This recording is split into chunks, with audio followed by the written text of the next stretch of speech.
Bonsoir mesdames et messieurs et soyez les bienvenus dans cette nouvelle livraison de l'Agora d'Elena. Pour ces numéros, votre émission pose sur la table des discussions le dialogue national inclusif et souverain. C'est les termes souverains qui étaient sur toutes les lèvres ces derniers temps qui nous intéressent aujourd'hui. Qu'est-ce qu'une inclusivité? Est-ce que le dialogue national inclusif qui vient de s'achever a été véritablement inclusif? Et pour en parler, nous recevons sur ce plateau Monsieur Armand Djegoltar. Il était le rapporteur général premier adjoint du Présidium du dialogue national inclusif. Monsieur Armand, bonsoir. Bonsoir. Soyez le bienvenu sur ce plateau de la voix. Merci et bonsoir aux téléspectateurs aussi. Qu'est-ce qu'une inclusivité? La question a été posée à quelques citoyens rencontrés dans les rues de la capitale. Je vous invite à suivre leurs réponses.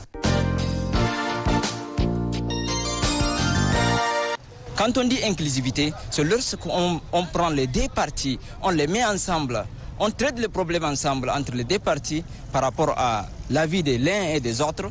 C'est ça l'inclusivité du dialogue. L'inclusivité a eu tout son sens lors de ces assises qui s'est bien déroulé et qui en a résulté un cahier de charges, des recommandations fortes au sortir de ces dialogues pour la refondation et la réunification du Tchad. Soyez les bienvenus si vous nous rejoignez. Sachez que nous avons sur ce plateau M. Armand Djegoltar. Il était, comme je le disais tantôt, le rapporteur général premier adjoint du Présidium du dialogue national inclusif. Une fois de plus, bonsoir. Bonsoir. Monsieur Armand, dites-nous, qu'est-ce qu'une inclusivité?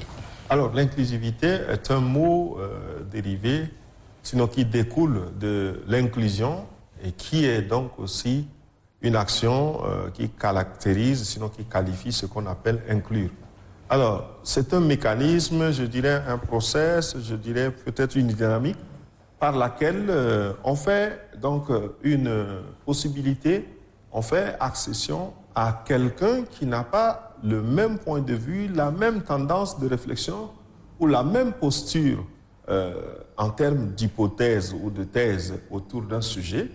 Et on donne à cette personne-là la possibilité de pouvoir s'asseoir et de dire, quoique manifestement nous avons l'impression que nous ne nous entendons souvent jamais, on peut bien se dire que cette fois-ci, on se donne le défi de s'asseoir ensemble et de trouver un compromis. Donc, ce compromis ne sera pas forcément de l'unanimité, pas forcément de l'uniformité, mais au moins se dire aux choses essentielles, on va aller ensemble, et aux choses non essentielles, chacun aura sa liberté. Est-ce que nous avons plusieurs types d'inclusivité? Il y a principalement deux types d'inclusivité. Vous avez l'inclusivité du processus et vous avez aussi l'inclusivité des résultats. L'inclusivité du processus, c'est donc ce processus, ce mécanisme par lequel on essaye de faire en sorte dans la préparation pour que les différentes tendances et les différentes composantes soient rassemblées. Donc dans le processus de préparation, mais aussi dans le processus de la tenue, on essaye de voir si de manière itérative, les différentes composantes qui n'ont forcément pas les mêmes postures ou les mêmes tendances de réflexion ou les mêmes positions idéologiques s'accordent pour dire on veut aller ensemble. Donc, dans la préparation, on fait des listes en tenant compte des uns des autres. Pendant que le dialogue se déroule en mettant les différents organes, les commissions thématiques, les commissions ad hoc, en mettant le présidium, on essaye de réfléchir aux différentes tendances. Donc ça, c'est ce qu'on appelle l'inclusivité du processus. Par contre, maintenant qu'il y a les résolutions, on se dit, est-ce qu'il y a l'inclusivité du résultat? Ça veut dire, est-ce que tous ceux qui ont participé se reconnaissent dans le résultat? Si quelqu'un dit non, ce qui a été écrit là, ce n'est pas ce qu'on a dit, ça veut dire que l'inclusivité du processus n'a pas conduit à l'inclusivité du résultat. Mais s'il n'y a pas de voix discordantes qui disent que non, les synthèses ne sont pas celles que nous avons, disons, convenues, et que tout le monde accepte, jusque-là, on a vu qu'il n'y a pas de contradiction sur la synthèse, ça veut dire qu'on est arrivé à l'inclusivité du résultat.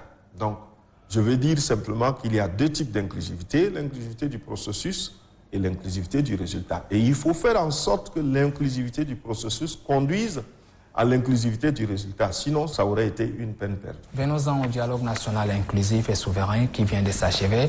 Certains disent qu'il a été inclusif, véritablement inclusif, d'autres non. Et pour ces derniers, c'est parce qu'il a manqué à l'appel quelques couches de la société. Est-ce que cela peut entacher le caractère inclusif de ces dialogues? Je l'ai déjà dit que l'inclusivité n'est pas forcément l'unanimité ni l'uniformité. Vous savez, du point de vue de la Déclaration universelle des droits de l'homme, participer à une telle assise est un droit, mais ce n'est pas un devoir.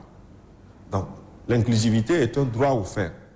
Et il y en a qui peuvent répondre à cela, mais il y a d'autres qui peuvent dire « Oui, je veux bien de ce droit, mais je décide de ne pas participer parce que je ne me sens pas obligé de participer. » Donc, je veux simplement reconnaître que même s'il n'y a pas eu quelques groupes qui n'ont pas répondu, une bonne partie était présente. Et donc, la partie qui était présente était, je dirais, un peu au-dessus de la majorité des différentes composantes qui ont été ciblées. Et on ne peut pas, à travers cela, remettre en cause. En plus de cela, c'est que malgré que certains groupes n'aient pas répondu, les sujets qui étaient leurs préoccupations étaient à l'ordre du jour, ont été discutés par ceux qui étaient dans la salle. Donc aujourd'hui, je peux bien dire, à mon sens, que l'inclusivité ici du processus a été réellement un succès, mais aussi l'inclusivité du résultat, puisque depuis que nous avons clôturé le dialogue le 8, je n'ai pas encore lu un communiqué qui dise que dans les résolutions, telle chose a été modifiée ou telle chose a été peut-être déformée. Même s'il y a une couche la plus importante qui n'a pas pris, par exemple, par ces dialogues, c'est là. Je ne sais pas qu'est-ce que vous appelez une couche la plus importante, parce que est-ce que vous avez des mesures syndicales, des mesures statistiques, est-ce que vous avez des mesures d'audience pour dire qu'il y a une couche la plus importante? Le parti politique, par exemple, quelques... Bien, sur les partis politiques, nous avons eu pratiquement autour de 210 partis politiques qui étaient dans la salle sur 223 que compte le registre. Donc, je ne sais pas comment on peut dire que... Est-ce que les 10 qui ne sont pas dans la salle sont plus représentatifs que ceux qui étaient dans la salle? Je ne crois pas. De vous à moi, M. Armand, est-ce que le dialogue national inclusif et souverain qui vient de s'achever a été véritablement inclusif? Comme dernière question. Je peux simplement vous réitérer et vous reconfirmer sans doute qu'il a été inclusif. Et en même temps, je peux vous confirmer que nous avons eu cette possibilité de partir d'un processus inclusif pour arriver à un résultat inclusif.